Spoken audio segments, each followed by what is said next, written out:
This is Iliana Grosse-Buening, a global leader in AI ethics and digital well-being, and a World Economic Forum speaker. We had a conversation ranging from how AI is reinventing the attention economy to why a global uprising may be needed to keep AI pro-human. Iliana's on a personal mission to ensure humanity flourishes alongside AI. A machine making you believe that the machine is human, and that was the measure of success. I think we should question that. Imagine if instead of every company having a mission statement around dedication to their shareholders, they would actually think about how we're contributing to society. What are the things that you're most concerned about? When an 18-year-old student of mine says to me, it doesn't really matter anyway because it's 7 people making all the decisions for 7 billion people.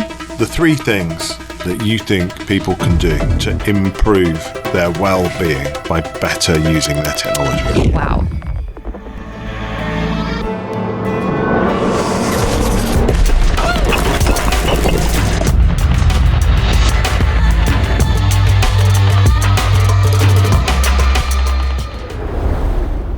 Ileana, nice to meet you.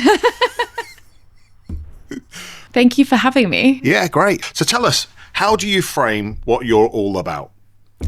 Explain it. Wow, the big question. Question. I would say I'm all about human flourishing, human and planetary flourishing in the age of AI. I've spent the last 10 years at the intersection of responsible tech, digital wellbeing, and AI ethics. So I guess the question is, how can we enable thriving in the age of AI for individuals, for organizations, for communities and society? That's what I'm all about. And, using technology for good. Yeah. And you're traveling around the world talking about this. I mean, I've been trying to kind of get you on this platform for a number of weeks now. And I think you've been in like 3 different continents since we've spoken. Yeah. Well, if I'd known how amazing your office is, I would have come here sooner. I don't know if the camera is quite capturing how amazing this place looks. You're too kind. Yeah. But I think when we first spoke, you were in Davos. Yeah. Then from there, you headed to Delhi for the AI Impact Summit, and then Paris for another AI safety conference. I mean, I see it as a privilege to be able to, spread this message and the work that we're doing, both with Deeply Human, but also IEEE and all those places. And I think it's also interesting to see how different countries and regions and different disciplines are approaching this topic at the moment. I'm always trying to see, how's India framing the future with AI? Like, what is their narrative? What is their vision on the leadership level? I think Paris obviously was more safety focused. So that's, again, another narrative. And Davos obviously brings together a whole bunch of voices from different backgrounds. So I do give talks, but I'm also a listener. So I want to just understand how people are approaching this, how they're feeling about it. I think that's also what my work is really about. It's a really hot topic, isn't it? There can't be a bigger topic really with the speed and impact that AI is having and is predicted to have. Yeah. You kind of sit in this intersection of well-being, humanity, trying to ensure that we keep focused on having a positive impact. And what are the things that you're most concerned about when you, from where you're sat? You go to these big events, you hear everyone talking about the rapid growth and the impact it's going to have. What are the things that you're most concerned about? Oh, wow. That is a very big question. Well, there are obviously a lot of very real risks that we're facing. And I almost hate to start with this because obviously my approach is much more about a proactive, humanity-centric and positive approach to AI innovation. But I think one of the big concerns I have at the moment, and I think also what a lot of my work is about, is, people feeling a sense of a loss of control. And, whether it's narratives from tech companies or the media or what is happening in the world right now, from a geopolitical sense, it's very easy right now to feel like there is nothing you can do. So basically, a lot of my work right now is about ensuring that the people who can make a difference, and I think in many ways, all of us can do something, have the tools and the network and the people to do that with. And one of the things I find, concerning is when an 18-year-old student of mine says to me, it doesn't really matter anyway, because it's 7 people making all the decisions for 7 billion people. That concerns me. So a lot of my mission, both personal and professional, is about ensuring that the next generation gets the tools and gets the opportunity to co-shape this next chapter, and to have a voice in this process. But yeah, overall, I think, there's you could ask anyone right now, and it started with social media, where we at some point developed this taken for grantedness that this is just how it is. Yeah. So I think and actually Julian is funny because he shared an article with me yesterday about this.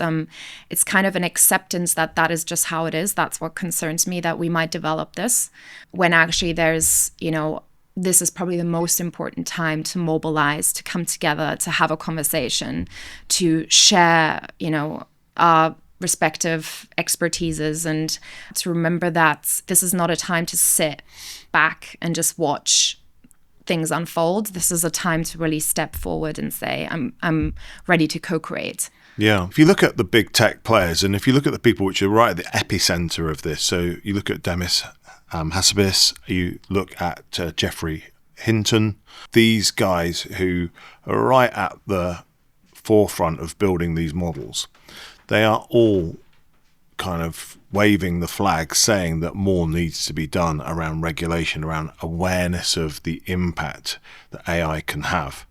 So people are currently accepting of it. And my big concern is that we wait for some kind of really big event to happen before we take action, which has happened in the past when there have been kind of huge issues or problems. How do you see the best way that people can take action? Do you know what I mean? How can we raise our voice? I talk about it on here all the time, just in terms of, I think, the impact on jobs and the impact on well-being as well. But how can we address it? Well, there's a whole spectrum of stakeholders, obviously, that we're talking about when you ask that question. I think because I started very much in the digital well-being education space, so I came into this conversation from having conversations with individuals about how digital technologies, and now increasingly AI, is affecting them. And so I've always been, that camp that tries to understand, how do you, no changes made to your surroundings, regulation is the same. What can you do to thrive? There is obviously a number of things that you can do, just from assessing how you're using, for example, LLMs, what is the role that technology plays in your life. Luckily in Europe, we have a bunch of regulations in place that are also very protective. I know that there's, contesting views on their effect on innovation in the region. But I would say we're probably in a place where we are relatively protected in terms of our data and, high-risk AI systems. But I think overall, it's also joining with people. And, I lead a bunch of, first of all, we organize a bunch of events, but we also lead different initiatives where it's people from all sorts of backgrounds, whether it's researchers, artists, or AI professionals, software engineers, policymakers. They come together, and together they ideate solutions. So I think right now, a lot of my work is also about creating the ecosystem so that, when people feel like this is not going in the right direction, they actually have an ability to contest that. And we spoke about this briefly ahead of this podcast, the London in the Loop survey we did last year for AI for the Rest of Us. That was my closing keynote. We interviewed 200 people on the street about, anyone I met on the street, about how they feel about AI. What is the best case scenario? What is the worst case scenario? What is the message you would like to send to regulators and to builders of the technology? And I think it's also, it's important.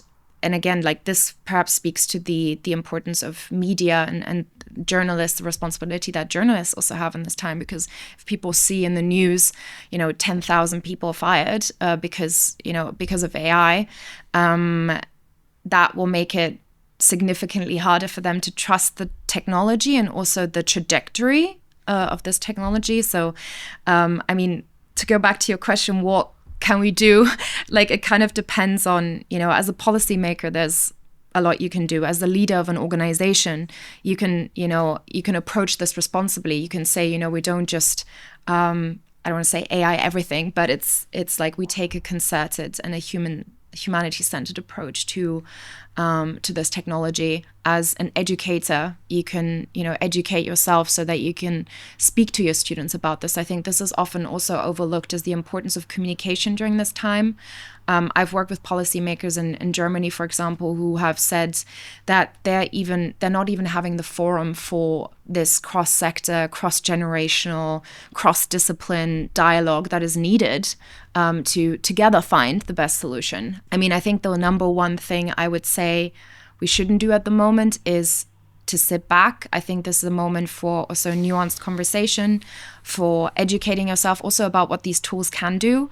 Because, I mean, London in the Loop, for example, showed that people feel much more empowered and to some extent also excited if they understand how the tools work. I mean, I feel like this probably would warrant a whole episode in itself or a whole day of conversation. I mean, this is kind of essentially what all of this work is about, is understanding who are the stakeholders, who can, at what level, like the individual level, organizational level, societal level, planetary level, have an impact, and then giving people the tools and to do that. You were telling me about that, the group that you're chairing, the association that you're and committee that you're chairing. Yeah. And you said in the last 2 months, it's like grown rapidly. So just help us understand a bit about that. So that's kind of a good example of a forum which is growing, and it sounds like that's a platform to really have an impact. Yeah.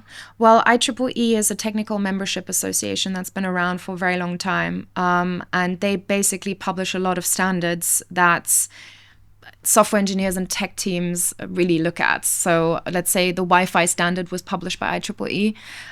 So just to give you an idea of what kind of work that they do. And the initiative that I'm chairing is called the Global Artificial Intelligence Systems Flourishing Initiative, where the focus is really on moving beyond harm prevention. Obviously, that's an absolute essential baseline, absolute, important foundation. Yep. But looking at what we shouldn't do alone cannot entirely tell us what does good look like. And essentially the purpose of this initiative is not only to collectively and globally look at what does good look like, but also provide the different, operators, but the different operators within the AI system with the tools and the resources that they need in order to affect that. And I mean, it's interesting because my work has really centered very much on that aspect of flourishing. My co-founder and I authored a publication in Springer 2 years ago called the Wellbeing Compass, where we really looked at, how do we move from a compliance-based and risk-based approach, which is, again, absolutely essential, but how do we actually move to a pro-humanity, pro-innovation approach? Along those lines, IEEE is really an extension also of a fascination I've had for a very long time. I'm very honored to be chairing this committee, which, as you said, it's grown to, I don't even know, 100x within 2 months, which also shows that there is, and I'm finding this, and this is really encouraging to me, there's just a really great number of people in the world who feel that there's a better way to do this. There's a way to do this. There's a way to approach innovation in a way that, moves us forward and that leads to the type of abundance that is often talked about when we speak about AI, but more from a human and planetary perspective. Like, how do we actually,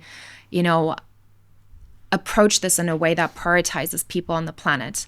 And so we have, policymakers, we have AI professionals, as I said, software engineers, we have really great diversity of academics with different backgrounds. And it's just amazing to see, how, when we get people together and say, this is the problem statement, like what comes out of that. And I'm really looking forward also to sharing more about that on LinkedIn in the next few months. At some point, we're hopefully going to move to a new standard, which I think would obviously be amazing, because I think, in order to move forward, we can't just rely on regulation alone to tell us where is the direction. We called it the Wellbeing Compass for a reason, because checking boxes and saying this is safe is not that doesn't tell us what is the direction we actually want to go with this technology. What is AI for? And so a lot of the work that I've been doing over the last 2 or 3 years is not only through my own research and my own work, but also bringing people together to collectively answer that question. And with IEEE especially, a big focus is also to include non-Western perspectives and really say, okay, what can Ubuntu philosophy teach us about AI, for example? And I mean, I don't know if you're familiar with the philosophy, but I believe it's somewhat, I am because you are.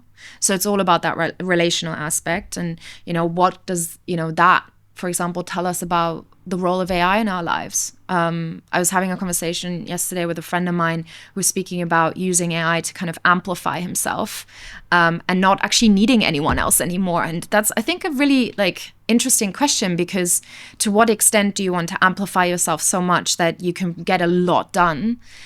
But how does that change your relationship to other people? So let's say Ubuntu philosophy, for example, makes us look critically at the role of AI from the relationship perspective.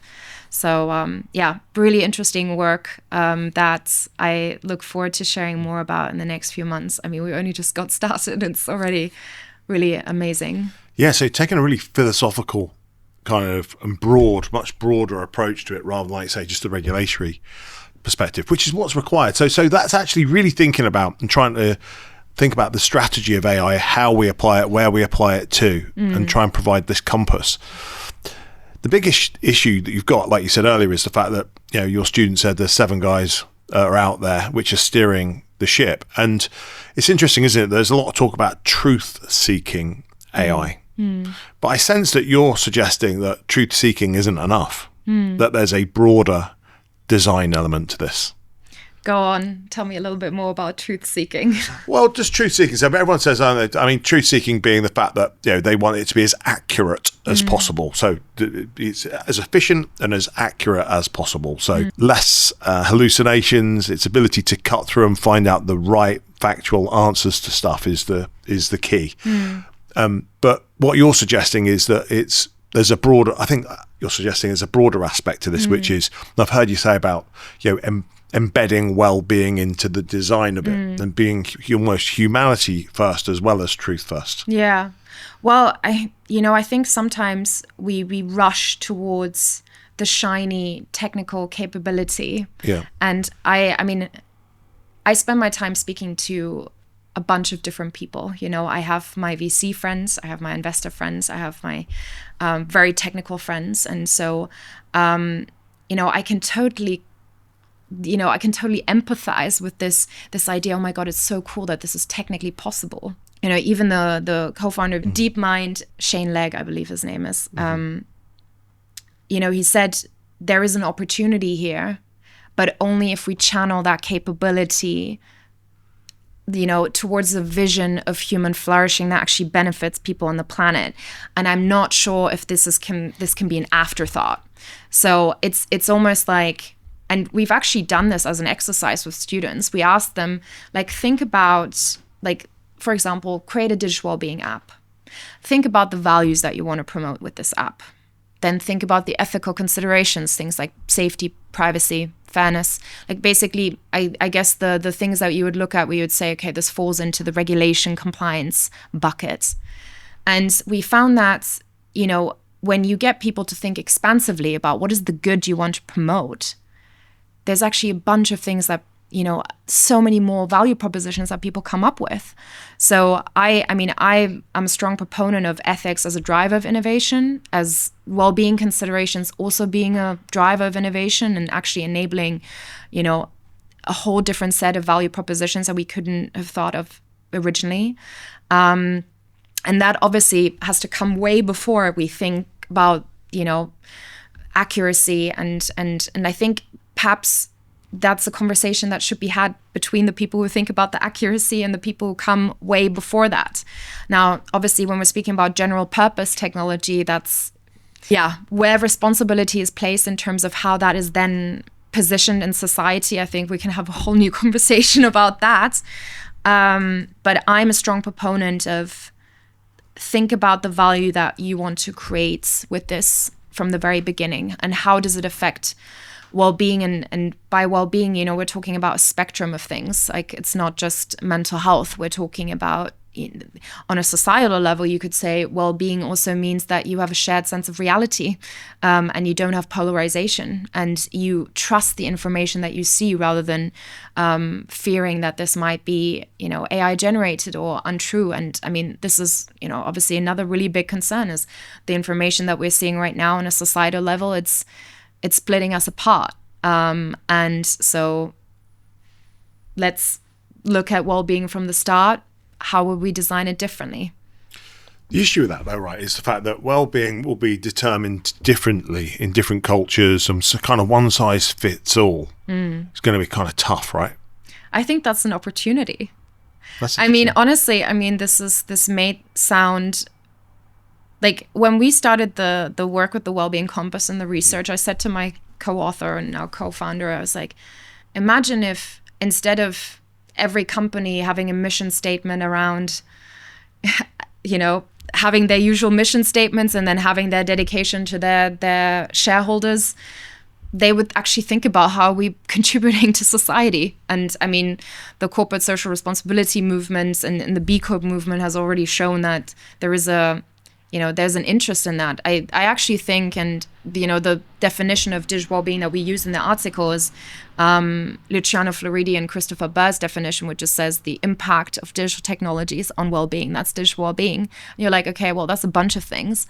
But I think it also points to the fact, okay, first of all, technology and AI can have both a positive and a negative. It's, I guess, double-edged sword. And it's contextual. Like, how I define well-being is different to how you define well-being. And so now I think also one of the next steps will be understanding who is responsible for well-being on what level, what is and obviously regulation is showing us already, and policymakers, what they consider the government is responsible for in terms of ensuring the well-being of its citizens. But then what are you and I responsible for as individuals, but then also maybe to the organizations we run, to the people. So, I hope that answers your question. Yeah, it's a really complex place to be, isn't it? Especially if we look at the kind of regionalised world we're in, and the fact that people, you said it a moment ago, that people are going to interpret well-being in different ways in different regions, people with different ideologies, trying to get to a place where there's a common set of principles. Obviously, we've done that with the nuclear accord and stuff like that on an international level. That was off the back of a massive event, wasn't it? And so one of the things we were talking about earlier, I hope it doesn't need that in order to take action. But we are vulnerable to this technology, and it might need an event like that for everyone to actually pull their socks up and get their selves together to create a common consensus. But do you see that as possible? Do you think that it's possible to create a globally kind of unilateral view on what technology well-being would be? This is where I find digital well-being is really interesting to look at AI ethics on a broader way, in a broader way, because let's say, for example, I ask you or a friend of yours, what is your relationship to social media, or what is your relationship to how do you use technology in your daily lives? Do you see it as overall an empowerment, or as a tool that kind of, a tool of surveillance, in your personal life? And I think digital well-being is really fascinating because you actually are able to, as opposed to sometimes AI ethics may feel a little bit further away, fairness, some of those ethical trade-offs are really hard to, it's even more contextual. In some situation you might say, okay, here, and then, I'm not a philosopher by, I guess part of my degree was about philosophy, but I'm not a philosopher by background, but there's a big complexity to some of those trade-offs. And I think digital well-being, let's say, in terms of the cognitive implications, and there's actually a lot of organizations in the world right now, in institutions, NATO has published something on cognitive warfare. There's an increasing amount of cognitive scientists who are talking about, actually a common friend of Julian and mine, Professor Dr. Michael Gerlich, speaking about how is the use of LLMs, generative AI, how's that affecting our, cognitive functions, and actually maybe impacting our confidence in ourselves. And so I think this is a really interesting time where, there's a lot of research being done on this. IEEE actually published a Wellbeing Impact Assessment in 2020. So they were already looking at how is AI impacting well-defined well-being indicators from the WHO, from, even the SDGs has indicators that we're looking out for that, tell us about globally what can we agree on, what is well-being. But does AI open up completely new buckets as well? For sure. And this is, I think, why it's important that we start the conversation now and we actually keep having the conversation at the same pace of technological development. Because I find sometimes, and I guess I want to say our initiative members, I'm getting them to be every 2 weeks because I'm like, we need to keep on top of what's happening. It doesn't, this is not the time to meet every 6 months and talk about what's happened in the last 6 months. Nice to see you. So I've spoken with a lot of, tech professionals who are working in some of the, the Microsofts and the Googles, and they're saying, we're pumping out new tools and the human conversation is not keeping up. So to answer your question, there is a lot of stuff that, we're not reinventing the wheel in terms of well-being. There's a lot of frameworks out there. There's a lot of work that has already been done. In many ways, religious institutions and the faith community has been thinking about this for centuries. So has, philosophy. So there's actually a bunch of things that we can leverage if we want to. Yeah, but my point is that they already conflict. That's the challenge there, isn't it? Those faiths already conflict in terms of their values, and so it doesn't mean that it can't happen. It just means it's challenging, right? It's just navigating, and it's good to hear that you're taking such broad consensus. Well, I think it's as I said, that there's a bunch of frameworks already out there. Yeah. Do they benefit from incorporating more views from the global south? I think for sure. And this is a great time right now also to facilitate dialogue between regions. But if you look at, just very simply, if you look at different countries and their approach to regulation around AI and actually approach to AI strategy and communication around AI strategy. I don't know if you've seen some of the AI action plans from regions all over the world. I won't name names, but you can already see there's a very different conception about what AI for society means in that context. Yes. Now, kind of feeds into your point. Now, in terms of measurement of well-being for us as individuals or as a society, we're looking at, how is this impacting core human skills like critical thinking? How is this impacting relationships? How is this impacting social cohesion? How is that, in an organizational context, how is it with the pandemic, we saw a move to hybrid work that was already doing a lot to people, how they communicate, collaborate, work together, maybe even feel mentally in their day. So I think it was the term polycrisis, and I'm not the biggest fan of the word crisis, but we're, in a way experiencing a poly situation right now where we're looking at multiple things at the same time. Yeah, and it's interesting you raise that because there's kind of two ways of looking at this, right? I think when we look at the impact on humanity, and you can tell me if I conflict with some of your views here, but you've got one idea which is trying to govern AI and influence it by design for well-being, which absolutely we should be doing.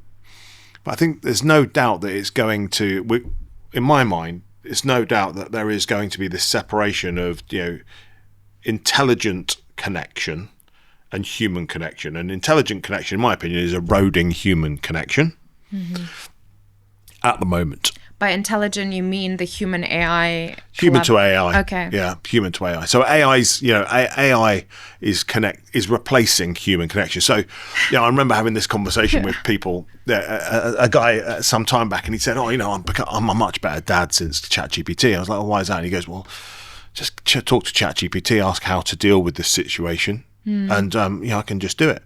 And I go, but that's great, but the learning and the experience comes from the journey. It comes from the failing. Does that mean that your son doesn't see you fail? Does it mean that he doesn't see the path that you've gone on to get to that solution? There's no experience that you've shared in that. And so I said, I can't help but think that your son is just going to sit there just looking at outcomes, having absolutely no idea how you've got to that.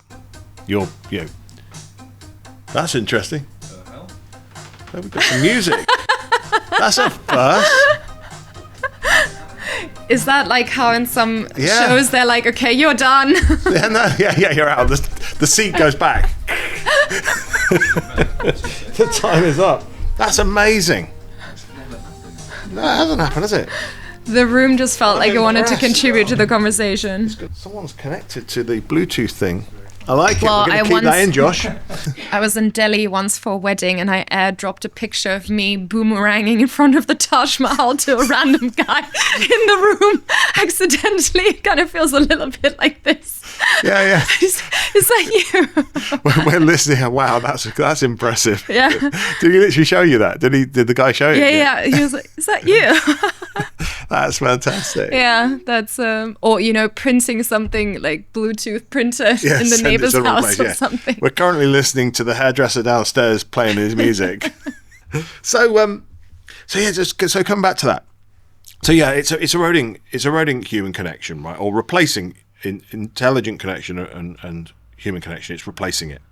And I guess there are two things we can do about it. We can kind of try and influence and govern and educate around this new level of intelligence that we're engaging with. And then we've got this kind of, well, what are we going to do to invigorate and to amplify the human connection that humans are having, right? With that space that they're creating. And so if we take a practical view of that, right, let's talk about your buddy who gets his, who amplifies his productivity. Okay, so he's obsessed with using AI to amplify his productivity. And I say that I actually agree with this view, right? Which is, I think it's a great thing to do. I think the important thing is then just don't be really clear about how you want to use the time that you get back, and whether that's to lie on the sofa, whether that's to spend time doing something extracurricular, playing the piano or playing golf, or whether it's to become a hyper productive, top performing exec. That's kind of up to you. But the reality of it is that the intelligence, where we're heading, is that the intelligence we've got is going to replace, it's going to amplify productivity. It's going to do a lot of the stuff that we currently do. The question is how we're spending that time that we are created. And I think that where I was going with that a minute ago is that people can choose to do what they want to do, but I think as a society we need to encourage them to do something which is replacing the human connection that they've eliminated. Yeah. Well, I mean, I think this is literally how I started my digital well-being path. Was like, rather than, let's say, for example, a student of mine, this was a while ago, she went from 9 hours on TikTok per day to 2 hours. So you're like, okay, so what do you do with those extra 7 hours that you've gained? Now, if you don't think about how you're going to spend that time, then is like, what is the value to having regained that time if you don't think about how you're going to spend it? Yes. And I think, one of the, I think some people right now are finding the productivity gains from like using AI tools, impressive, like amazing right now, and some people are not. So I think it's even like there's some sort of an interesting situation where obviously we have one part of the population right now that is extremely proficient at these tools and can leverage them to that extent, and some part of the population that is not yet on that train, or maybe never will be. But what I'm finding, especially also, I teach at a business school in Madrid as well, IE Business School, and some of the professionals that I work with there, they have, they speak about how even gaining this time, they just fill it with more work. So actually, and I think this is something that I'm, speaking to more and more people about right now, is like, specifically in a work context, like, it's very easy to just fill your day with more work rather than spend it in a different way. And I think that's also why communication from leadership right now is so important, and actually having a very, deliberate, intentional approach to your AI strategy and AI literacy training, because there is a bunch of human things that come, with this technology we always say like AI has raised deeply human questions, and that for yourself, in a work context, for example, you might wonder, okay, what are the skills that I've developed so intensely and I've spent so much time developing over the last 10 or 20 years or whatever, and now AI can do those things way faster than me, so we have a bit of a meaning crisis. Then suddenly maybe your parts of your work are completely replaced by AI and not just augmented. So where do you then spend that time instead? So, we work with organizations where it's really about, I don't want to say workday design, but it's like workflow design. Like, what are the things you then instead spend time on? And you need to be really deliberate about that, because, just taking something away, as you said, doesn't mean that you've added something valuable. Yeah. So I think that's it's a very important point. I don't want to speak to the societal level, because I think that's a whole nother thing, which obviously I am also, as someone who really loves the work that she does, that's also a real concern for me. Like, how do we ensure meaning and purpose, and that people who want to do work actually get to do work, and it's not just decided from someone else, no, you can't anymore. There's a lot of studies going on, isn't there, about the impact. You mentioned Professor Michael Gerlish. I'm in contact. He's talking about this cognitive offloading, which is I see that happening. And I think you spoke about kind of different groups of users, right? And some people are really leveraging AI as a tool, and some people are just offloading cognitively to it, right? So they're just, this is going to start doing all my thinking. That in itself, for me, seems to be one of the most critical points. Yeah. It's almost going to have I either become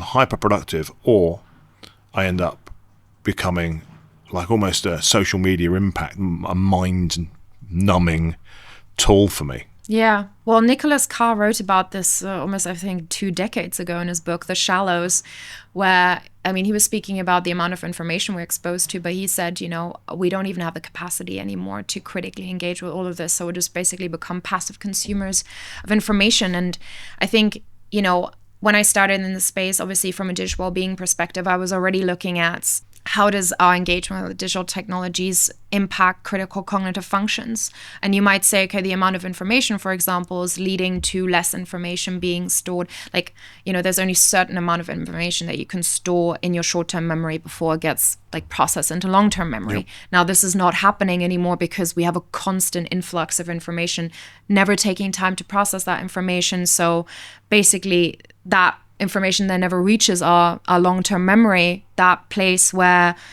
synapses and connections are made, so which leads to creativity, strategic thinking. Even our ability to plan strategically obviously requires us to pay attention to something. And there's another really we're here speaking more about, I guess, the 3-second video or whatever. If we get increasingly worse at paying attention to something, and we constantly are bombarded with information, no longer critically engaging with that, we're also much more susceptible to misinformation, disinformation. Some people even say, cybersecurity risk, because if your brain is no longer able to understand and really be alert for what's happening. So from a cognitive perspective, and then empathy, there have been studies done when your phone is in the room and you can see it, you will always have some sort of partial attention, because, it's almost like a parallel world is going on there. And so, try it out, how differently do you speak to someone when your phone is there and you kind of expect a message to come through, or you're kind of reminded of the emails you have to send. We can all empathize with that because we've all done it. But I think we can all also probably remember a time when we had a really in-depth, meaningful, empathetic encounter with someone because we took the time to properly listen. And that obviously then, impacts social relationships and everything. But the cognitive offloading, I think it's what I find concerning, and I think this is also one of the very common slides I have in my presentations and talks, is basically the way we're interacting with technology and generative AI tools right now is impacting the very critical and important future skills that we need in the future of AI. Let's say, for example, we spoke about relationships, empathy, interpersonal skills, but even like an activity I do with my students is also around creativity. And we get to, I ask them, think about the things that you offload to these tools. It doesn't have to be AI tools, like any kind of digital tool. And they think about, okay, brainstorming, really natural one for that we probably all use LLMs for sometimes, if not more frequently. And I get them to reflect, like, how does that actually impact what you value about yourself or your strengths? So we're kind of going back to, like, what can you as an individual do right now? Let's say, for example, if, like, a student suddenly says, actually brainstorming or having a tool, I'm not going to name names now, but like come up with an idea before me makes me feel a different sense of attachment to that idea. So I almost feel like it's not mine. And I think that's really important. And it's kind of like creating those moments of reflection. Like you can do that for yourself as well. You don't need me to do that. To really think about what is it I'm offloading and what is that doing to me. So let's say another example is research. Like a lot of us would probably say, okay, sure, 40-page report. And that's fine sometimes. We can't all read like 40-page reports every day. But what does that do cumulatively? Yeah. And also, what does that do to like the intellectual commons, when we're all kind of operating from an AI summary from some report and kind of basically using the same bullet points. Like there have been studies done also on like, generative AI might amplify your individual creativity in the moment, but collectively we're kind of going down in terms of like radical ideas or like really groundbreaking creativity. So yeah, there's a bunch of examples where I think, even today, you can start investigating for yourself, like, what do I care about? Like on a life level, relationships, family, how's, technology, where's that adding to it? Where's it taking away? And then when you think about like your cognitive skills and what you want to, like what is critical in the future and what will always remain critical is critical thinking. Like, how do you engage with information? What is the kind of questions you ask? And they've also, Michael Gerlich is one of the, greats in this space who's even come up with a methodology where you say, okay, metacognitive prompting, how do you prompt a tool in a way that you don't offload the entire thinking process? And I don't know about you, but I have spoken to a lot of people who even within a very short space of time, offloading everything to a tool has impacted their confidence in their own abilities, the complete dependence on these tools. They don't think they can tackle a task anymore themselves. And in many ways also kind of like a duller like feeling in your brain almost. Yeah. So it's a very important topic. Yeah, it's a profound impact that I think we're going to go through, isn't it? And you cannot, I think, completely shift the way that we think and operate without expecting there to be huge consequences to that. And I think Julian mentioned it in the conversation we had, that he kind of said that, dumber people are going to get dumber, dumb people get dumber and smarter people get smarter. I actually think that, people which have that lazy streak are kind of taking the easiest option will actually be the ones where naturally they take the easy option will be the people which may suffer from this. And it's the people which are more curious actually, which will thrive. Does that make sense? Where they'll see this as an opportunity to consume more or get deeper into a topic. I think it starts even before that. I think it's about awareness. Right. Like, I wonder if everyone had the same awareness around, like, what is this doing to me? I'm not entirely sure. Like, I agree with a lot with what Julian says, but I'm not entirely sure. I think in many ways, engaging properly with these tools or having some sort of education around, even fundamentals, digital wellbeing fundamentals would have a massive impact for people. Because like, let's speak about the student who decreased her TikTok time from 9 hours to 2 hours. Yeah. Like, what does that do to your brain? And it's not even like you had to read Faust, it's like not even hard. You just basically, you reduce your exposure to things that have an impact on you that you didn't know before. Or like another really simple thing, it's telling someone, some people now just go into Google and they type something and they just look at the AI summary. Like, okay, but you know what value there is in actually reading different things and having your perspective on how these things fit together? Yeah. I think that's awareness. And it's also kind of like a sense of pride. Like I always try to like remind people your mind is something wonderful and you have the ability to shape your mind. And this is a very crucial time to do that. And especially with young people, we are like increasingly living in this really frictionless society. And now this tool takes another level of friction away. And really the most important thing, our ability to critically and to actually engage with the world, being fully present with our attention. So I would say, I'd be curious. I'm the first person who's going to advocate for like a digital wellbeing education alongside AI literacy training everywhere. Yes. So if you are listening and hearing this, please, consider it if you have the levers of action to do so. Because it's no longer about acquiring technical skills. I think it starts with an awareness also, how is my interaction with AI, with like generative AI tools, and obviously there's a big spectrum of AI. We're speaking about like from a technical perspective, but also from an interaction perspective, so many different ways we're engaging with AI and have been engaging with AI way before generative AI came about. But that awareness then gives people back the control to decide.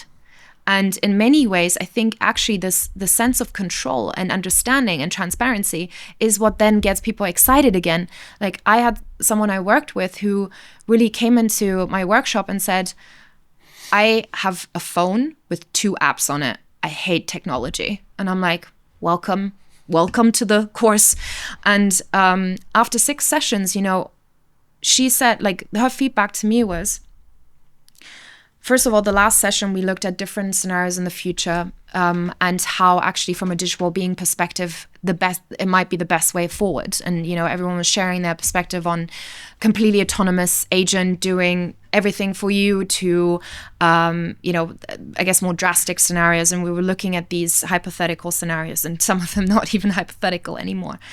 And she said now, because she feels more in control of her personal use of technology, she actually feels way more capable of engaging with these things. Right. So I think it's awareness. It's about giving people a sense of control, understanding of what is the sphere of influence of what I can realistically control. I think that's a really important start. And there's many questions we won't have the answer to like tomorrow, or we don't have it yet. But I think, starting from what can we realistically influence today and then building on that, I think is a good start. Yeah, education. I think it's Nelson Mandela said the greatest weapon in the world that we have is education. Yeah. The ability to kind of influence. I agree with that. And the issue we've got, right, is the fact that we can put on the front of cigarette boxes, we can put photographs of like disintegrated lungs, and people will still buy them and smoke, right? And then they'll go, actually, it's okay. We're now going to move to vapes.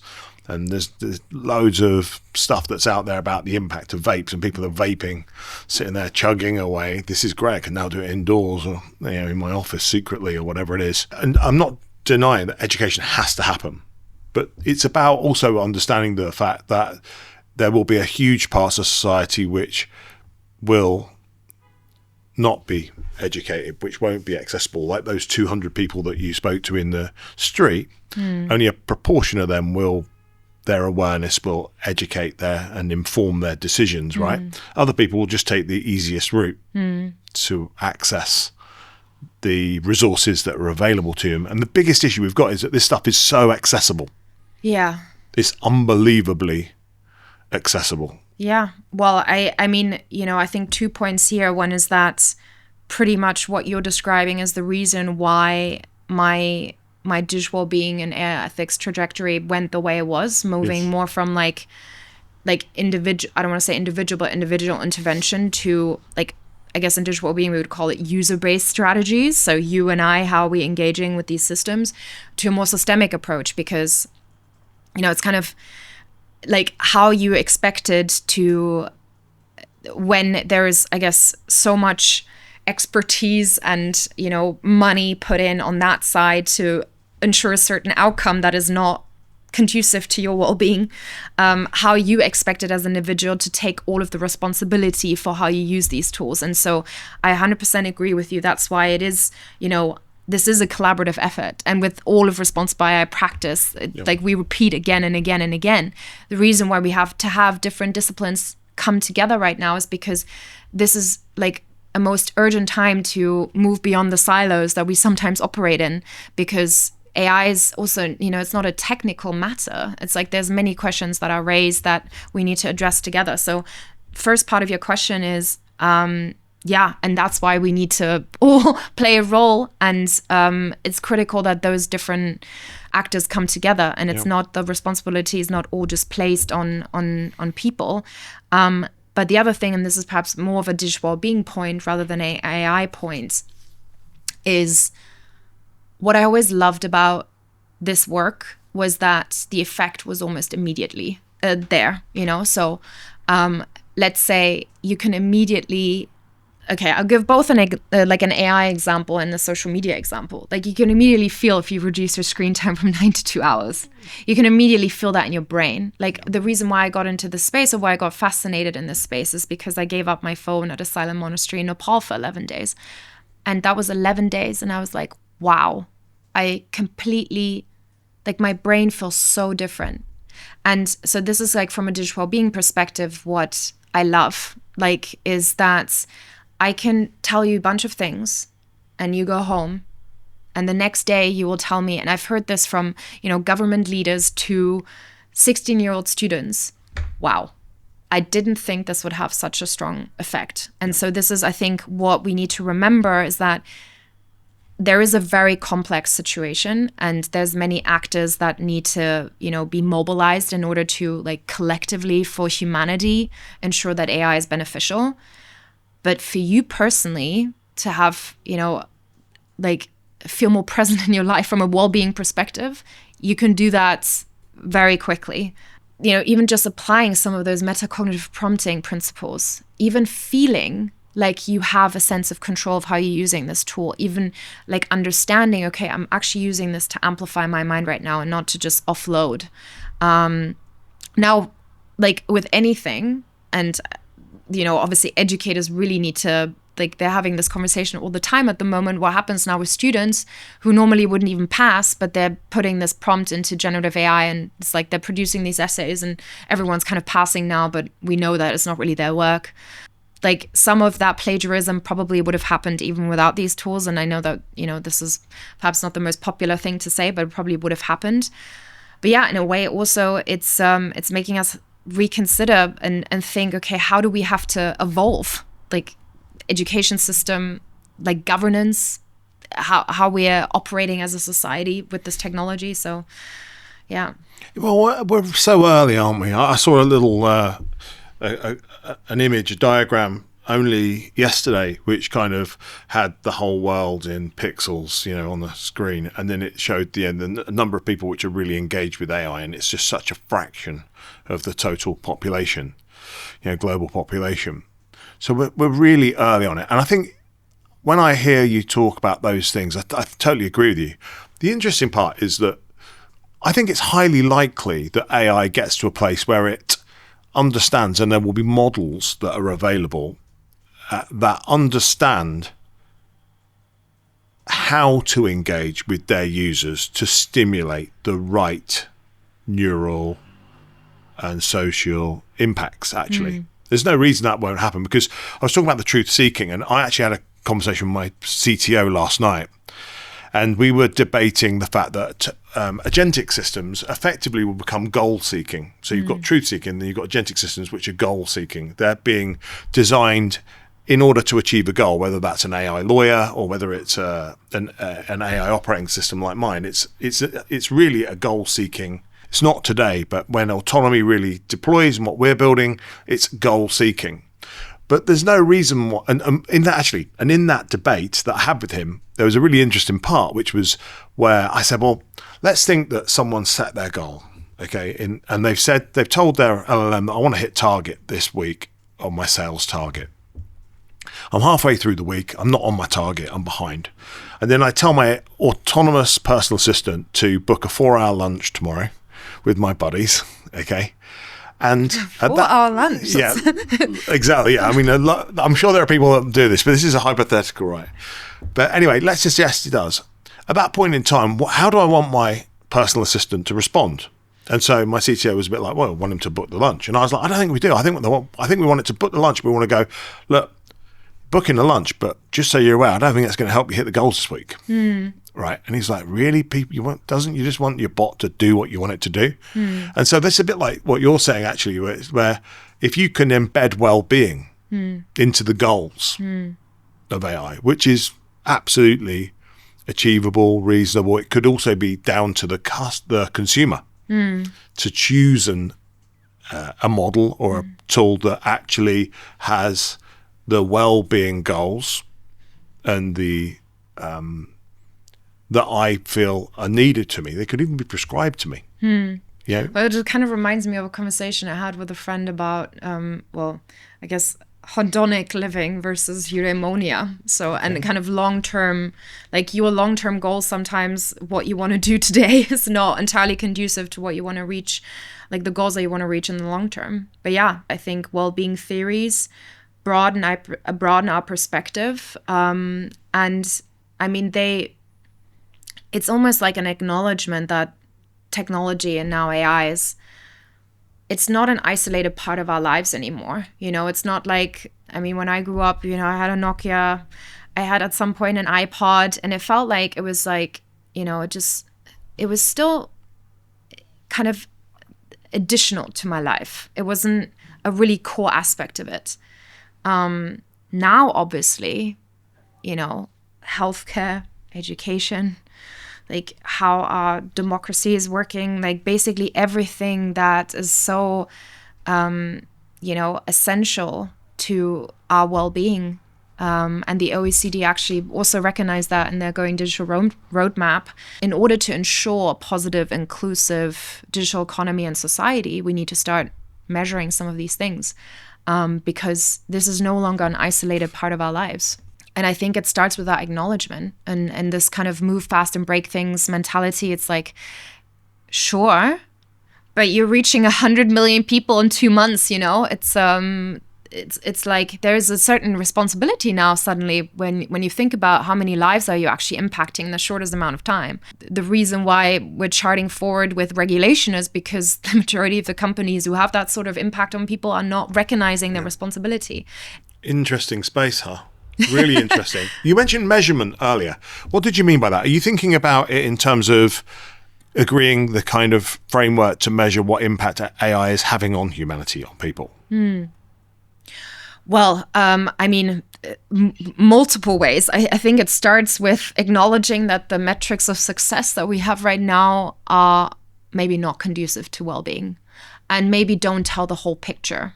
And I think, this shift in looking beyond the metrics that we've been optimizing for, like GDP.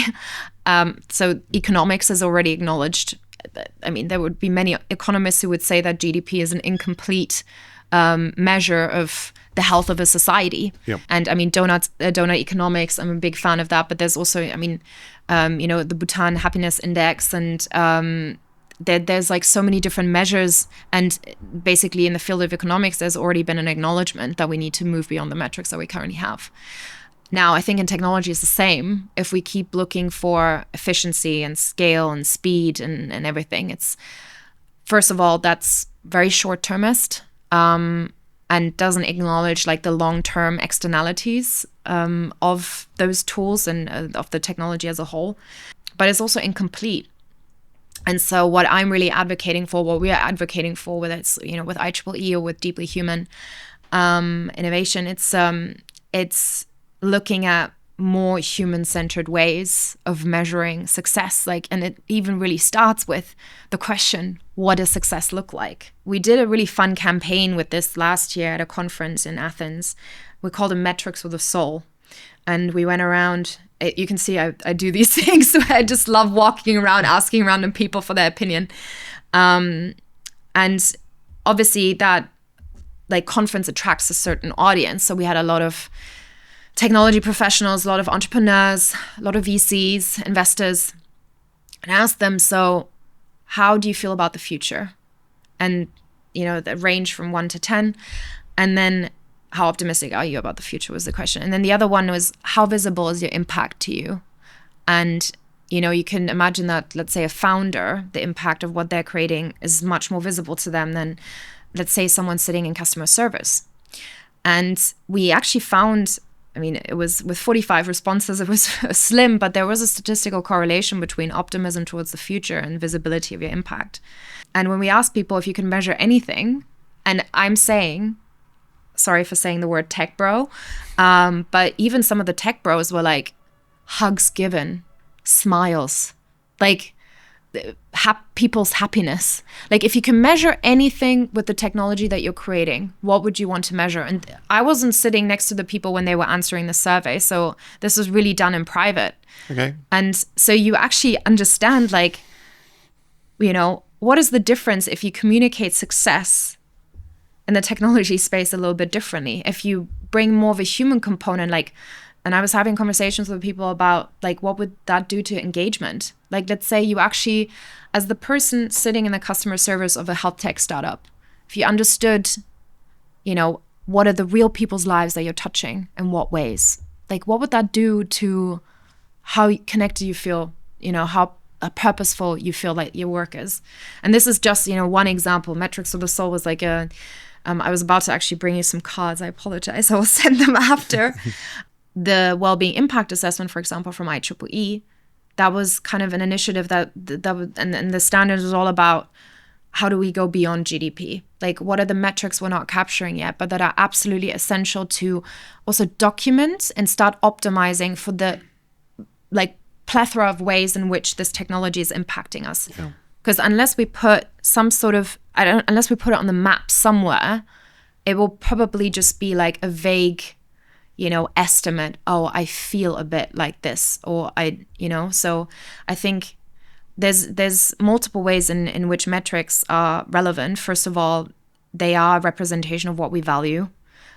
So, like, what do you value? What do you want to optimize for? They also have, and this is a big chunk of our Wellbeing Compass article as well. Like, once you, again, also Julian, I think, talked about this in his article yesterday.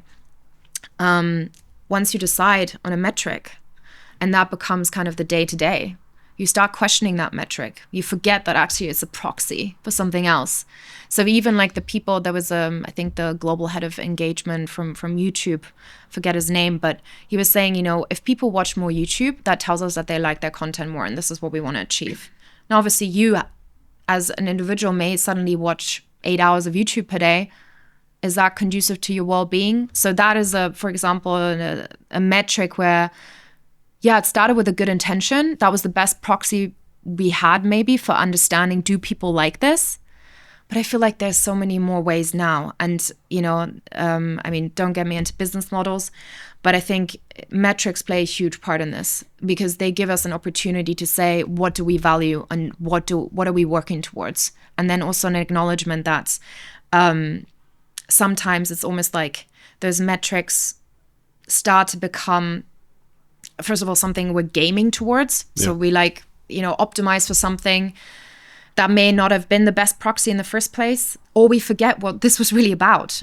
And I think especially in the case of social media, one of the, this digital wellbeing app example that I gave earlier, we asked the students, so as part of that hackathon, to also think about what metrics would you use to measure the true value of the application for your stakeholders, not shareholders.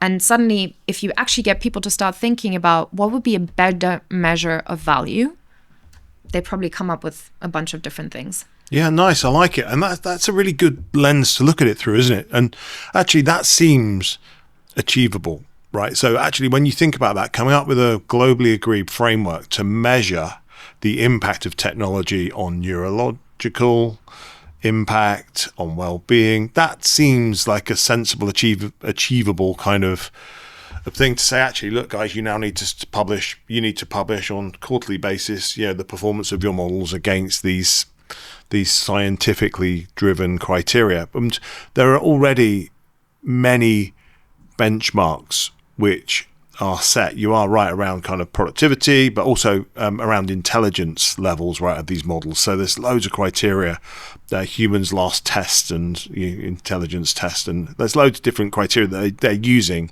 to benchmark AI's capability. But actually, why wouldn't we create a framework which just says, you also need to start publishing this?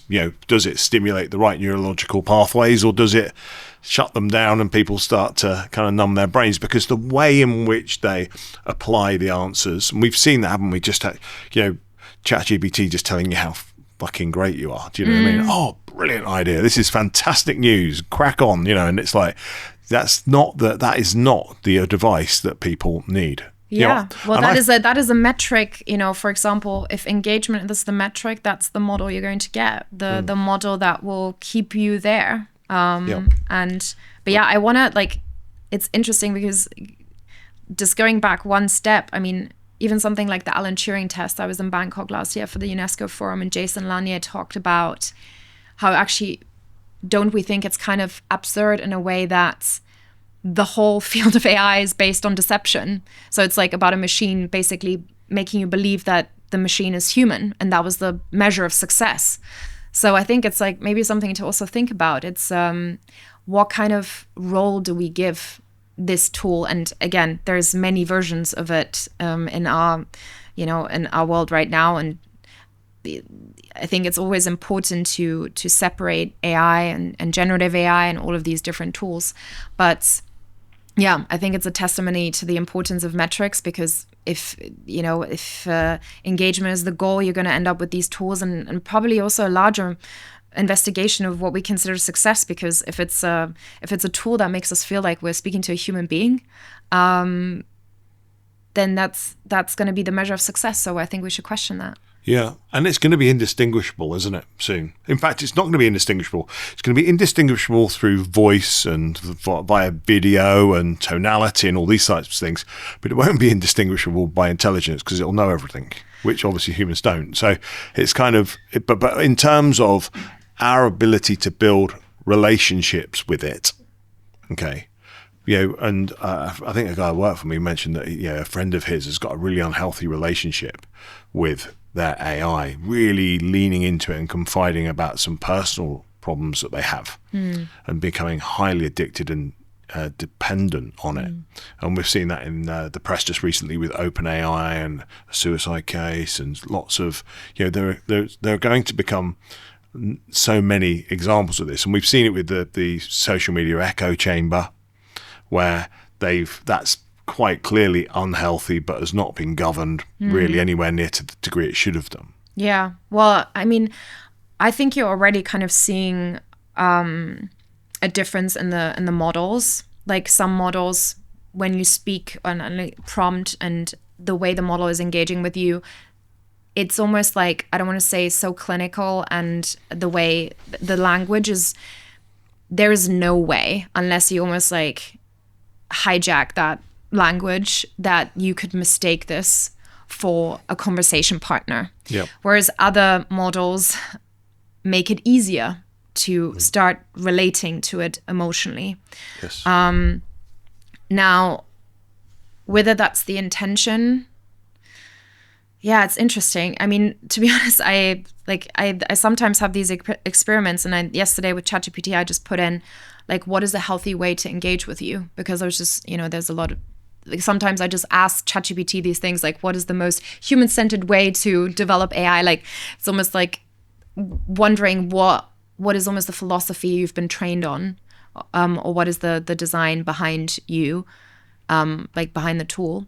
And ChatGPT goes, basically everything you're describing about this person, ChatGPT itself, like, would in the chat say that that's unhealthy behavior. The way to use this tool is to say, I use it for reference to expand my thinking, like maybe to access knowledge or whatever. So you could say, okay, according to ChatGPT, the purpose and the way it's being used in many ways is not the original intention of how it's being used. But then obviously you have the problem with general purpose technology, and you can do these things. So again, we come back to responsibility. It's like, where do we say, like, we have to draw the line here, because there's too many people who are starting to rely on this for emotional comfort. Yeah, and I think it's even broadens out as well into this decision making. So part of what we do as humans is we generally kind of project our views and form decisions a lot of the time based on the interaction that we get with other humans. And so as that disappears, it means that we start to form very different relationships with each other. Right. And so we already are. Yeah. I mean, we already are. You speak to someone who is, really researching the development on, the next generation, like, and the impact on the next generation. They're already saying, like, there's, very clear signs that there's been an impact already. Yes. I look at it as, and I think that partnerships are the most vulnerable, whether that's business, whether it's charitable, whether it's personal. Because I think that people are going to start leaning into, he said this to me, what should I think? And you're going to get this really strong opinion. And then people are leaning into that. Well, how should I deal with that? I don't think it's fair. And what's happening is they're starting to build up their view independently. And that's actually a problem that needs to be resolved with their partner. And so what happens is, they're starting to build a very strong perspective, which actually the AI might not have really any real context of, or any understanding of the sensitivities around it. And going in, fully armed into this into that next conversation with this really robust view, going to lead to a lot of combat. It's going to lead to a lot of friction. And I can't help but think that those types of decisions need to be made with your partner. Right. And I have first-hand experience of that. I had a business partner, and it's a classic. He met a young lady, got married, very strong partner with some strong views. It completely changed the relationship that I had with him. Right. And he started to form his decisions very independently. And we'd have meetings, and he'd walk in and he'd go, "That's a great idea. Oh yeah, I think that's a good idea. Yeah, I think that's really good. Okay, yeah, we could do that. Okay, right, we agree we do it." And he'd just go, "No." And I go, honestly, it's like, yes, no. And that's because he'd actually taken the decision, even though he agreed with it, he'd taken the decision independently before he had reached the meeting. Do you know what I mean? And, luckily we had a good relationship. We actually spoke about that, really openly. I have a very candid approach to business. And we spoke about it, actually agreed that it was an issue, and restructured our relationship and partnership to accommodate that in a way. But I can't help but think that is going to happen in many, many personal relationships as well as business relationships. So many layers. I think, as with everything, it starts with the intention. Like, if you want to build a good relationship, if you want to, and this applies to AI or without with AI tools, but, let's say, for example, a couple, they're having an argument, and they say, okay, we're going to speak into an AI tool, or maybe there's even an app. I think there's even apps by now that help you mediate or like kind of communicate as almost like a therapist in the room.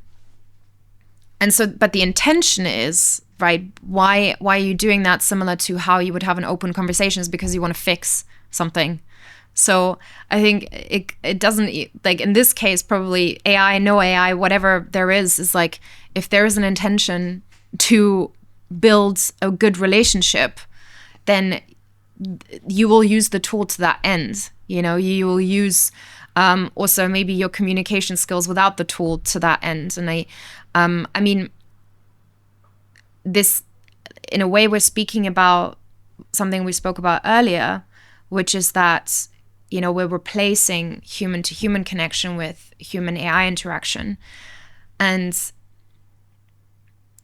we need to be reminded of how precious and how valuable human-to-human connection is, and how much we actually need this, because that will lead to us wanting to have those difficult conversations.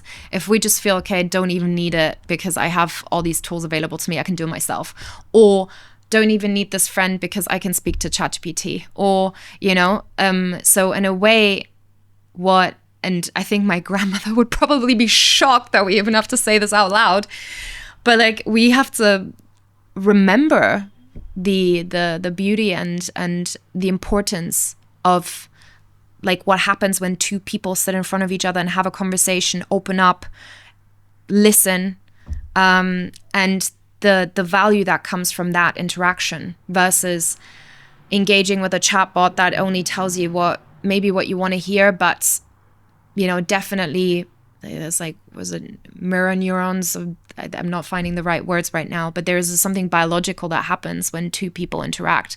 We're not even speaking about oxytocin and all of those things, or endorphins. And there have also been studies like that just doesn't happen even when you engage with someone via WhatsApp. Like, it's not the same type of interaction. So I feel like a big part of this next phase is also remembering, this phrase is a bit overused at the moment, what makes us human, what we want to, celebrate. And that's where like the well-being aspect comes in, because if, even if you ask someone who's grown up with social media and who has a lot of their relationships online and fosters those relationships online, if you ask them, what would you prefer?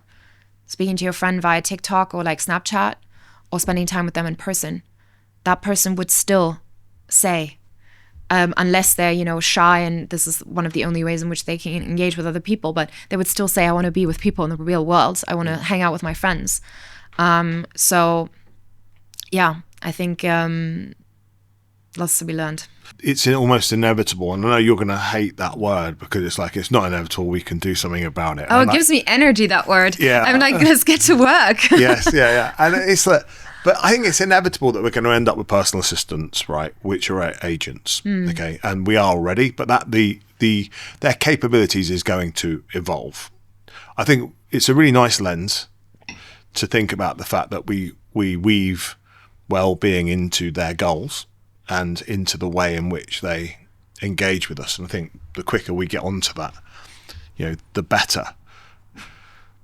As this starts to replace jobs, increases my productivity, saves me time, will the time that we save actually create an environment that will enable us to amplify the amount of human connection we get? Arguably, we might want to start with this now. For many reasons. I think one of them is the next phase of AI, and this phase of AI really will require a lot of collaboration and communication and empathy between, worlds that normally don't necessarily come together. And it's interesting because my co-founder and I just worked on an article around narratives, and basically we were exploring why might we need to move beyond fear-based narratives. Fear-based narratives being like, we're walking into disaster. Now, what does that do to the average human being? Like, it makes you feel this is way out of my control. For even the people in charge, it might create a sense of urgency without necessarily understanding what we need to do next. So I think the way we communicate around this technology is also hugely important in order to foster the type of environment that will lead to that collaboration. Because you were speaking about echo chambers. We're already experiencing this now where, unless we deliberately go out to seek views that are not our own, we will probably just be in environments that support the view we already have. Now, what does that do to a democracy? What does that do to a multicultural society? And so, I also spent a lot of my time thinking about, I was at a meeting in the House of Lords the other day, and Yann LeCun was speaking about some of the things that he's worried about for the future. And he was saying, one of the things I'm worried about is in a couple of years' time, we're literally just going to be spending our time online in algorithmically mediated environments. We're already doing that, and it's doing something to us because it's reinforcing views we already have, unless, the algorithm says, like, suddenly, I'm going to feed you something that's totally opposing to your view. Now, we might not like that because we've just been fed stuff that there is a prediction that we might already like that, and people that we probably have the same beliefs as we do. But I think in order to foster this real in-person, friction-full, human-to-human connection, we have to get started now. And we have to remember now that it's not the same as being online and just basically having the world as we like it. And that there is a lot more complexity, but also at the same time, a lot more beauty to real analog human relationships. Yeah. Are we all going to be living off grid again 10 years from now? I want to say one of my dreams is definitely to live in the countryside and have a vegetable garden or something. But I think I'm, from the moment that I got into the space, it was from a moment of being connected with nature in a monastery on the top of Kathmandu. Yeah, I know. That's why I raise it. Yeah, because you've had such an enlightening moment there. But you also sometimes I think back to my childhood and I think about how tedious many things were. And in my talks, I often speak about how I am an eternal tech optimist. I actually think it's amazing what technology can enable us to do if we direct it in the right way. And I think one of the most unfortunate things right now that I'm seeing is that this tech optimism that I think a lot of us had, like the first, Facebook account or whatever, like we were all so excited. Like that's kind of gone. And we are having such divergent narratives on the future of AI, or even what the role is right now and what's happening. Now, the problem obviously comes when everything is AI and suddenly so like a geopolitical use, like in a, basically AI in defense, but suddenly becomes the same as the AI on your desktop, like prompting like a better workflow or something. So I think it's nuances needed there. But when sometimes in the past, like when I start a talk or a workshop or whatever, I ask people, what is the word that you associate with your use of technology? And if you ask 18-year-olds, the majority of the time, they would say addicted, doom scrolling, because the first thing they think about when they think about technology is social media. But obviously there's so much more out there. And you and I'm assuming you also grew up without a phone, can say, would we want to go back to those times? I don't know. Like, would you want to go back to a time when the only way to, get anywhere was have this like navigation system that was always broken, or, have absolutely no ability to communicate with anyone anywhere else in the world? Like, I mean, I remember when I was 14 going to New York and my phone bill was like $400 because I didn't realize that it would just be really expensive to call someone from the US. Yes. Do we want to go back to this time? I don't know, but I think we also need to remind ourselves that we have agency. This is not a God-given, this is not like the sun setting and the moon rising. This is not something that will happen whether we're there or not. We are literally, we need to acknowledge that we are in the driver's seat and it's us. Like whatever happens with this technology, this is a reflection of the choices and the design decisions, everything that we are doing. And I mean, first principles thinking, I'm a big fan of. It's like, obviously, like technology and AI is already really an integrated part of our daily lives. But let's take a step back and think about in an ideal world. And like, you can even do this for your own life. Like in an ideal world, what would good look like? Like imagine the best possible scenario. And then let's work backward from that. That's a great place to start. Yeah. And why should we do that? Because we do have the ability to engineer it. It's just getting a collective effort of everyone to pull together towards that goal, isn't it? You're absolutely right. That is absolutely achievable. It's in our power. The problem we've got is it's fragmented. It's becoming regionalized. It's got global fucking conflict. It's everyone pulling in different directions. But you are right. We do have the ability to achieve that, and actually, we have all the tools to do it. Well, I want to add to that. In the words of JFK, if not us, who? Yes. If not now, when? And actually it was very nice, like when we asked the initiative members, like, why does this IEEE initiative need to exist now? And like one of the posters was like, if not us, who? And I think collectively we need to remember that. Yeah. It's like, this is not happening in a vacuum. This is also not a predetermined path. So yeah, if not us, who? Yeah, and you can influence. I totally agree with all that. And I think the biggest thing you have to be aware of as well is the fact that there are a lot of people which won't have the time or the resources to do it. They're going to be fighting to save their jobs, to be not one of the 4,000 people that have just been let go out of Jack Dorsey's 10,000 employees, right? And there's going to be the 4,000 that have left, which have now got to fight to work out how they're going to pay their bills. And so those people which do have the time and the resource to be able to channel their efforts into these initiatives and to driving the right narrative and the right message should absolutely, do it. And it doesn't need to be a full-time gig, does it? But actually contributing to it, raising your hand, sharing it, talking about it, giving up some time to share your thoughts or views or work on initiatives like the hundreds of people you chair or coordinate to do that. Also in a way, I think we all can do something within our sphere of influence. I think Stephen Covey just designed this beautiful diagram of sphere of like impact, and then it moves out, and I hope really that leaders and also especially organizational leaders right now see that there is a societal, like, they don't just have a responsibility to their shareholders. There is a societal implication right now, and I think the domino effect of many of the choices is like there's ripples to the choices that you make, and at the end of the day, collectively we will have to deal with them, and so I think in a way it's both a challenge and an opportunity, but I think it's also an opportunity right now, and I'm seeing this from many leaders who are taking a very human-centered, responsible approach. They want to do the right thing. Sometimes they don't know how. So, that's why organizations like UNESCO with the recommendations on the ethics of AI, or, IEEE and all of those bodies that bring together a large group of people to collectively agree on something. That's why it's great, and all of the people who are working in this space. But there needs to be a commitment, even when it's hard, or even when you might feel like this won't yield in 2 months or 6 months.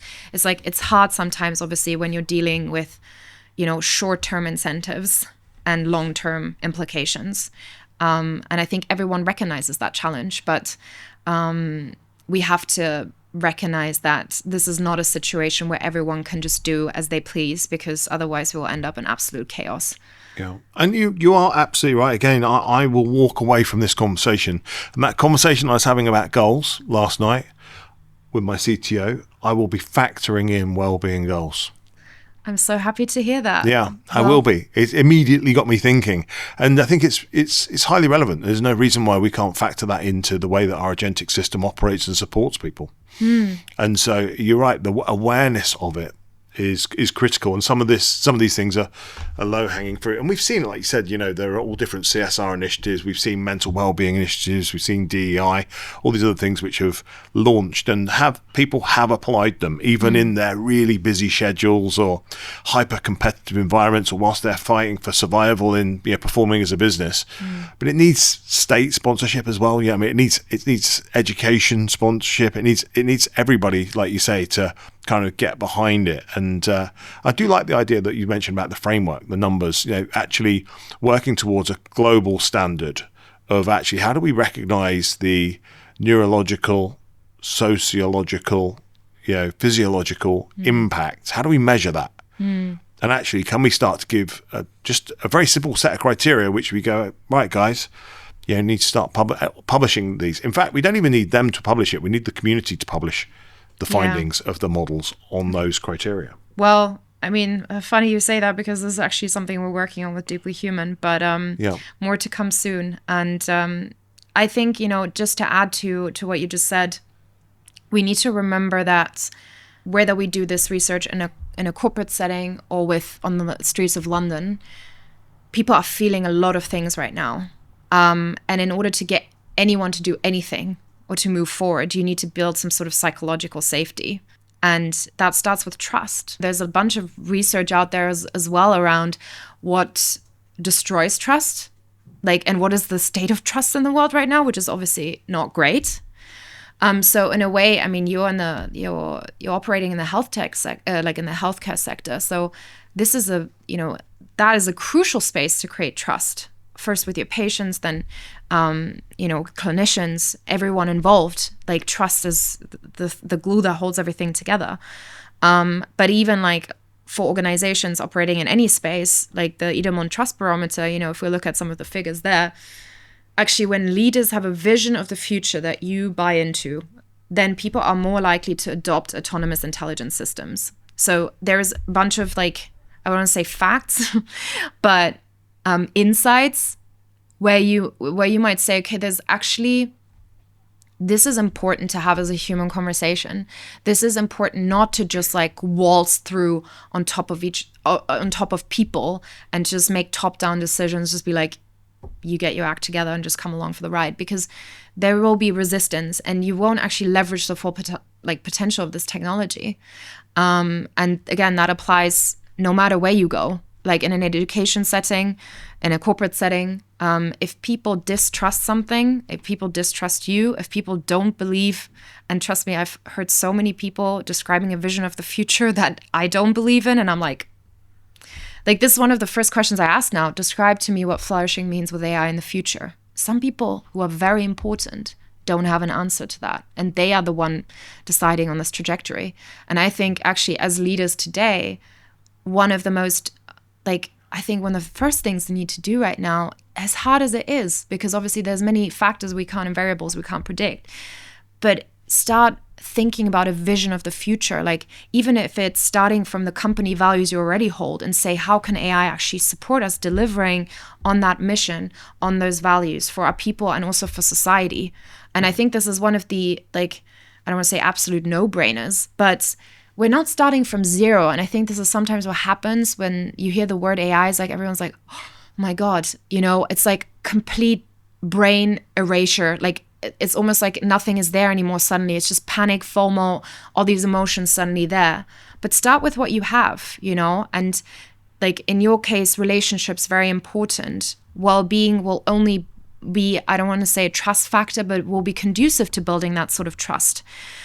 In an ideal world, I would see tech organizations actually also including their stakeholders in the metric setting process, to actually understand from you, like if I could set my metrics of success on Instagram, would look very different, So, and then if the app was actually responsive to my measure of success, I'm not one of the people who has like deleted social media. I find that, I'm on social media like 1 minute per day, maybe max. Right. That's because I have over time just gotten used to this. But yeah, I think you haven't got the time for it, Ileana. You haven't got the time for it. Yeah, you're a little bit right about that. Maybe if you've got some Wi-Fi on flights, if you get Wi-Fi on flights, maybe you've got some time then to do a bit of doom scrolling. This is so funny you say this, because I was on my way to Delhi, and this is the first time this has happened to me in a very long time. I know some people see this as a blessing, and normally I would, but I think when you're not ready for it, it's like the flight has no Wi-Fi, and you're like, 11-hour flight, no Wi-Fi. It's like so interesting. I can't remember the last time this happened to me. Obviously, like when I sleep at night, I don't have, I don't check my phone or whatever. So maybe there's probably around like a certain number of hours every night I don't need Wi-Fi anyway. But it was just funny. Disconnected. Did you think actually I'm gonna go to sleep? It was conducive. But I think it's I've actually heard of people who deliberately take flights so that, deliberately switched off and deliberately can focus without distractions. And I say there's a much easier way to achieve this. I can help you without spending a couple of €100 or €1,000. So tell us the 3 things that you think people can do to improve their well-being by better using their technology. Wow. The first thing starts with digital well-being. We always start with the environment, because, the moment you set up your environment, and I think probably the habit buffs who are listening to this will resonate, your environment is like so influential. So create an environment that is actually conducive to your focus, and to your mental health and to your cognitive health. So whether that is, and there's a bunch of things that you can do, from like disabling notifications to saying what information do I actually consume online, being very deliberate about the channels that you engage with. If you find that you have a propensity to doom scroll, finding mechanisms to circumvent that. So basically, I would say the environment is a great first place to start and just clean up and say, what is the ultimate digital environment that helps me be the best version of myself and a version that I'm happy with.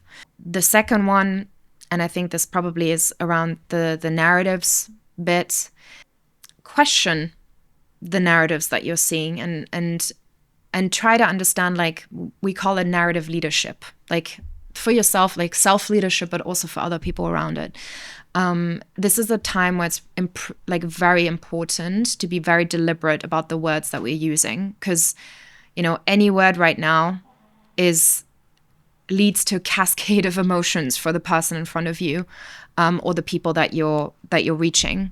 I'm personally not the biggest fan of, as I said, those fear-based, like we're headed for disaster narratives, unless you actually pair it with something that people can do.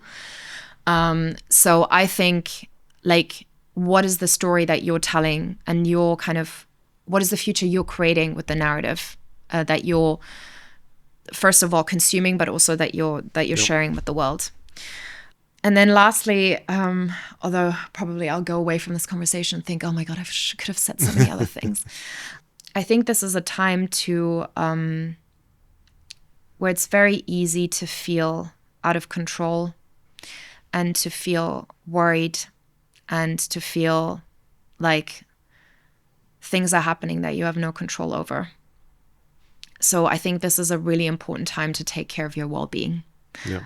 It's almost, I would say, that is the toolbox, that is the resilience that you will be building. Because the world, there's many people who say the world will never be as slow as it is now, and change is the constant. And I think actually being able to trust yourself, that no matter what happens, you have a toolbox, you have a bunch of things, a bunch of practices, things that keep you grounded, that you can return to. People, the relationships that you want to nourish. Like, this is really also a time where we want to, like, as individuals, but also as, organizations, that we're talking about organizational resilience, like really want to be clear on our values, what is important to us, what do we need to ultimately thrive, but by looking towards this North Star flourishing, where it's almost like it's a form of resilience through this time of uncertainty. And we are living, I think that the statistics that show that the level of uncertainty has never been this high, at least not in the last 50 to 100 years, which actually I think is quite incredible. I hope the stat is right, but I saw the graph recently, so I hope it's correct. But so I hope that actually well-being is taken more seriously, not just as like, oh, I do mindfulness and I have self-care candles or whatever, but really this is like your physical health, your mental health, your cognitive health, your ability to direct your attention, your ability to decide what is the information I feed my mind and like my brain with, who are the people I spend time with. I think in these times, like, it's important that really becomes a priority. So great. Thank you. Amazing to spend time with you. Oh, no. Thank you so much for having me. Yeah, it's great. It's great. And look, thank you, more importantly, I think, for spending and dedicating so much time to driving the narrative and the message, which is critical to ensuring that we really capitalize on the abundance of opportunity we have to apply all of this technology in a way that it positively contributes to humanity. Yeah. And we are at that inflection point, aren't we? We are at a point where if we get it right, it could be wonderful. Yeah, so everyone says. No, I think the question is, and for everyone, to also perhaps answer that in their own lives, like, what does good look like? Because you can only get there if you know what it looks like, or at least start answering what it looks like. And I think that's a question we have to ask ourselves as individuals, but also collectively as a society. Yeah. So I hope maybe this conversation was an inspiration to do that. Thank you. Really appreciate it. Lovely to meet you. Very nice. And you're only up the road, so hopefully I'll see a bit more of you. Yeah, well, you made, I don't know how long we spoke, but you made it feel like it was 15 minutes. So I appreciate that as well. Yeah, well, I'm just so curious about, you're sat in an unbelievable place to have been sat, in Davos. The summit in India was massive, wasn't it? Like, it was huge, summit there. And obviously 200,000 people, I think, came. Yeah. Just incredible, yeah. Just incredible. And so you're right at the intersection of all of it. And it's amazing to spend some time with you to really get a feel for the narrative that is going on, where you live on it, where your views are on it. And I think there isn't anyone that's going to argue with how important the things that you're driving are, really. They're just critical, aren't they? Well, thank you. And thank you for giving some of this thinking a platform. Good on you. Well, look, we'll do our best, but lovely. Thank you for coming along, and we'll catch up again, for sure, right? Yeah, definitely. Ileana.